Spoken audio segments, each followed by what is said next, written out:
week 8 has begun, and boy, did it begin with a corker. That was a fun night last night. What a fun football game. Certainly since we felt like we were being robbed going in by COVID-19 with Davante Adams being a breakthrough case and Alan Lazard being an unvaccinated close contact. He's out, so 2 wide receivers are out, and then they thought that maybe Valdez-Scantling could come back from an injury, but he couldn't.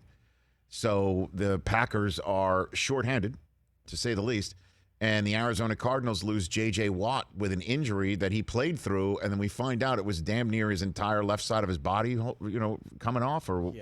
So what a game, man. What a fun game developed.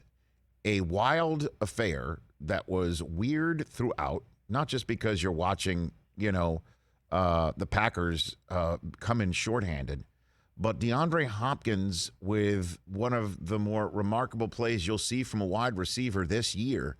He's questionable coming in all week with a hamstring injury. He's a game-time decision. The game-time decision is it's a go.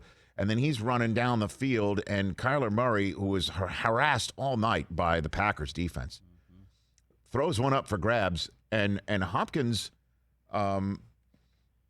adjusts his route to go get it, and the Packers defender who is chasing him down, he holds off with a stiff arm so strong that he's able to grab the guy by his face mask, continue to run without breaking stride, and extend his hand, and it's just as straight out stiff arm as you've ever seen. Obviously, it helps to grab onto somebody's face mask at the same time. Doesn't break stride, gets in the end zone, touchdown, called back, though, placed on the 20-yard line from the spot of the foul, and then he disappears. Gone. I mean, you couldn't tell, like, his hamstring was bothering him, and certainly, his lower body was strong enough for his upper body to make that ridiculous maneuver to hold off a defender. But he's gone, but then he comes back in. And then he's gone, then he comes back in, and he comes back in the second half of a game where the Cardinals begin to go for it on fourth down. It's parts of the field where it's dangerous to go for it on fourth down because they realize the game is out of reach, but he then comes in after the fourth down play. Then we all know what happened at the end of the game as well. But where A.J. Green appears to not know the ball's coming in his direction.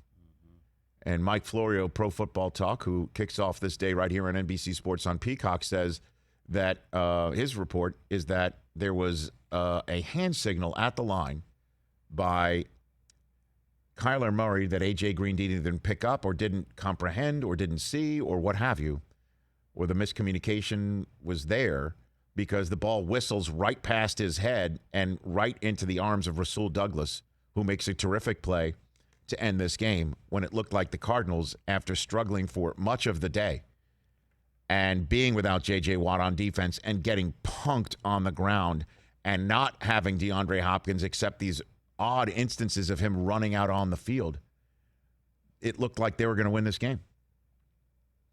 And that's the thing, too, about the A.J. Green, not seeing the call or either not understanding the play call or not seeing the audible or not picking up the audible, because it looked like he was run blocking, which is weird. Particularly bizarre because the Cardinals were out of timeouts and they did what they had to do. And there were 12 seconds left in the game. They did what they had to do, which you have to do. If you're going to beat Aaron Rodgers on the last fourth quarter, last drive of the game, fourth quarter drive, if you're going to try and take the lead, you better make sure there's not enough time left, as the San Francisco 49ers left too much time on the clock for him earlier this year, if you recall that, right? Yep. And so they took it all the way down to the end. They're not running the ball there. No. So why does it look like he's run blocking? Unless he's a decoy, the play was going the other way, and then the audible was it's coming to him. But then why is he trying to, run block? Even mimic that he's run block? It's just, the whole thing was weird and strange. And it was a weird and strange game. And that's the way the champagne corks pop in South Florida for anybody who's still remaining from the 72 Dolphins team. and those who are looking down and seeing the lone remaining undefeated team in the league go down.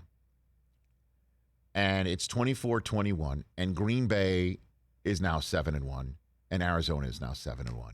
Hey, you watched all the way to the end. Thanks for that. Watch more right here.